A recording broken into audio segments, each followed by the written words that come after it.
Halo, jumpa lagi dengan Belanja Saham Beda bersama saya Usman Hidayat. Assalamualaikum warahmatullahi wabarakatuh.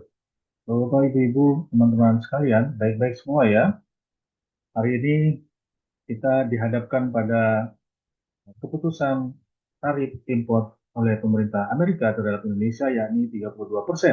Dan keputusan ini sangat berdampak terhadap transaksi bursa di mana secara keseluruhan memang naik tipis 0,05%, namun saham-saham blue chips yang termasuk dalam LQ45 lemah cukup dalam sekitar 0,6% ya. Lalu Bapak sekalian, kita ikuti saja untuk singkat waktu ya. Ini disclaimer-nya mohon dipahami bahwa ini tidak ada maksud untuk mengajak berinvestasi, membeli atau menjual saham ya. Tanggung jawab ada di pihak Bapak Ibu sekalian ya.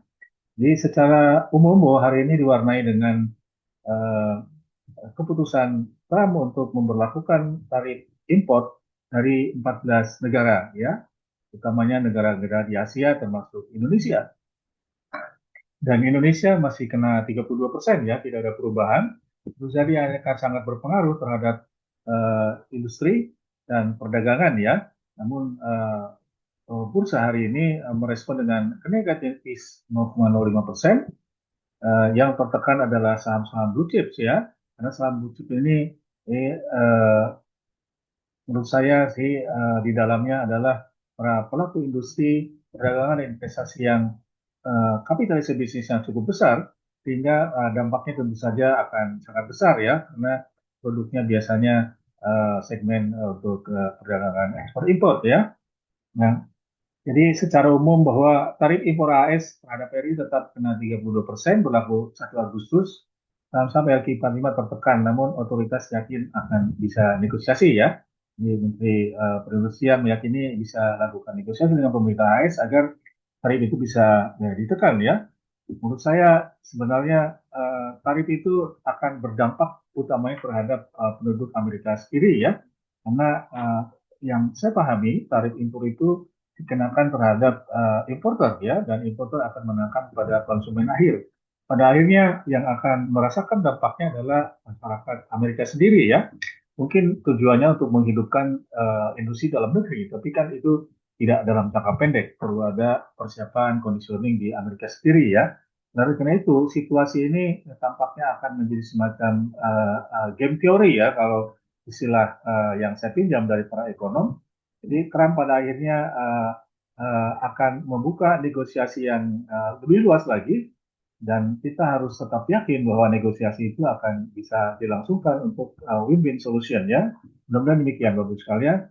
Ini hanya review dari saya bahwa tarif ya Indonesia ini nomor 7 ini ya tetap 32%, sementara beberapa negara Asia lainnya di atas 32%, seperti Laos, Myanmar, Kamboja, Thailand, Tengah kita ya di atas 35%.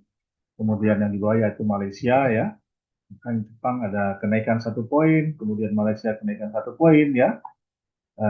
Mudah-mudahan ini suatu fenomena yang berlaku secara umum di kawasan Asia regional, sehingga akan melahirkan sebuah gerakan solidaritas di antara negara-negara ASEAN, sehingga membentuk blok-blok perdagangan baru untuk menetralisir dampak buruk dari pengenaan tarif impor dari pemerintah Amerika ya. Secara keseluruhan ya LQ45 tertekan hingga 0,67% ya, sementara IHSG naik tipis 0,05%. Jadi memang masih ada transaksi yang mengedepankan kesempatan terhadap saham-saham second liner ya, second liner. Jadi tampaknya para investor di samping menempatkan investasinya ke saham IPO yang hari ini listing ya di bursa, ada 2 perusahaan emiten baru mendaftarkan mulai transaksi di bursa, kemudian ada 6 perusahaan masih penawaran umum ya. Nah, transaksi hariannya meningkat ya. Kalau kemarin itu 9,76 triliun ya, dan 5,6 triliunnya itu dari LQ45, padahal sebelumnya rata-rata hanya 7,8 triliun ya. Kemudian masih terjadi uh, pelemahan ya volatilitas, meskipun volatilitas intraday-nya masih naik ya. Kemudian momentumnya tampaknya masih ada pelemahan ya, pelemahan. Namun momentum 10 hari masih lebih tinggi dibanding yang 20 hari ya. Dan momentum dalam 5 hari ini masih terjadi pelemahan, artinya kita tidak bisa berharap dalam jangka pendek untuk terjadinya recovery atau rebound saham-saham tertentu ya. Seperti saham-saham second liner yang harus kita waspadai karena kebanyakan second liner itu saham-saham berkapitalisasi rendah sehingga rentan mendatangkan praktek perdagangan yang sedikit spekulatif ya menurut saya gitu ya. Namun itu bukan salah atau benar, ini tergantung risk appetite dari Bapak Ibu sekalian dalam melakukan perdagangan saham ya. Nah, kita lihat saya rangkum banyak ya yang melakukan yang mengalami uptrend dan demikian juga yang downtrend ya. Trend ada 25. Nah, saya sortir berdasarkan kapitalisasi di atas 0,05 ya, sama dengan yang downtrend. Kemudian yang uptrend yang mengalami positif return, ini kan yang downtrend sebaliknya yang negatif return ya, yang termasuk yang zero return saya masukkan ke uptrend ya, untuk menyederhanakan saja. Kemudian yang utamanya adalah likuiditas ya, likuiditas untuk yang uptrend ini ya terjadi peningkatan nilai transaksi sejalan dengan nilai transaksi pasar secara keseluruhan ya. Terus meskipun ada dua perusahaan IPO, namun kontribusi dari dua perusahaan itu tidak sampai 1 triliun ya. Saya kira tadi secara kasar mungkin ada penambahan transaksi kontribusi dari dua perusahaan itu sekitar 300-an miliar kalau tidak salah ya.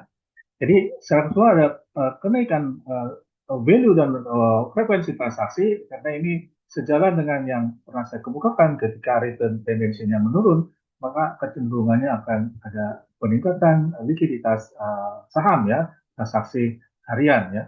Kemudian net foreign juga ternyata masih banyak saham-saham yang diminati asing, yang paling tinggi adalah Gotoh ya, karena mungkin harganya murah sehingga banyak lembar saham yang dikoleksi oleh investor asing ya.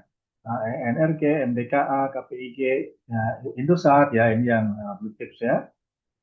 Kemudian Bank Syariah ya masih jadi koleksi asing ya. Meskipun saya tidak sortir price earning ratio-nya, jadi meskipun ini earningnya negatif, tapi dalam kacamata kepentingan seorang trader, maka ini yang yang jadi prioritas adalah keuntungan jangka pendek ya, keuntungan jangka pendek atau dia melihat dalam hal transaksi ya trader, namun dia melihat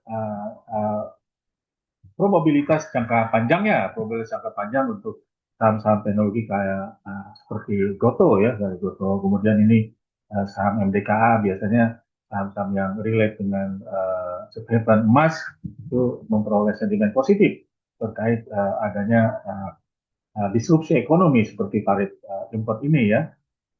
Nah, saya juga tidak lakukan sortir terhadap price to book value ya. Nah, karena ternyata investor asing juga untuk kepentingan trading ini cara memfilternya juga menurut saya ini untuk kepentingan pragmatisme jangka pendek ya. Saya tidak bisa membahasnya lebih detail ya, hanya ini menampilkan data aja. Juga perlu bisa bisa perhatikan ini, bisa di capture ya kalau memerlukan ya, termasuk cara apa syariah ya, termasuk saham syariah cukup banyak ada 10 saham syariah. Yang ini utamanya target price dan stop loss untuk perdagangan besok hari tanggal 9 Juli ya. Kemudian yang downtrend yang mengalami pelemahan harga, yang paling besar kapitalisasi pasarnya adalah Bank BCA, Dusu Bank BRI, Mandiri, Telkom, Astra ya. Dan seterusnya ada 25 saham yang uh, kena screen ya untuk screen atau filter bobot kapitalisasi pasar, kemudian perubahan harga harian, dan likuiditas value transaksi ya. Yang paling besar ditransaksikan hari kemarin adalah Bank BCA dengan tekanan pelemahan ya atau melemah hingga closing 1,45%. Begitu dengan Bank Mandiri, Bank BRI ya. Jadi tampak memang banyak saham-saham perbankan yang mengalami tekanan ya. Memang perbankan itu ya sering saya katakan ya terdiversifikasi secara baik ya, sesuai dengan kaidah-kaidah manajemen risiko di dalam manajemen risiko kredit ya. Artinya karena diversifikasi itu pula maka dia akan menyebar risiko untuk memitigasi ya, dampak dari risiko itu. Namun ketika adanya risiko sistematis, risiko sistemik yang tidak bisa dihindari dengan diversifikasi, maka perbankan tidak bisa mengelak dari risiko itu. Jadi terjadi penurunan kualitas kredit, adanya kredit bermasalah, sampai kredit macet. Akibat dari industri dan pelaku usaha kena dampak tarik trump dalam hal ini ya, khususnya ya. Jadi isu-isu ekonomi sangat rentan, sensitif, mendatangkan dampak terhadap perusahaan-perusahaan besar. Ini kira udah sama-sama paham, maklumi semua ya. Saya tidak perlu bicara panjang lebar. Jadi ini bisa difoto, di capture ya. Ibu sekalian, tolong bantu saya supaya saya tetap konsisten menyajikan ini dengan tetap tepat waktu, tepat memelihara kualitas dengan baik, dan tolong kasih saya masukan saran yang konstruktif bagaimana yang menurut Bapak Ibu lebih baik dibanding yang sudah saya lakukan ya. Jadi komentar dan masukannya saya tunggu melalui kanal YouTube maupun komunikasi pribadi dengan saya ya di alamat WA di bawah ini ya. Terima kasih atas perhatian Bapak Ibu telah menonton video saya dan saya akhiri. Assalamualaikum warahmatullahi wabarakatuh.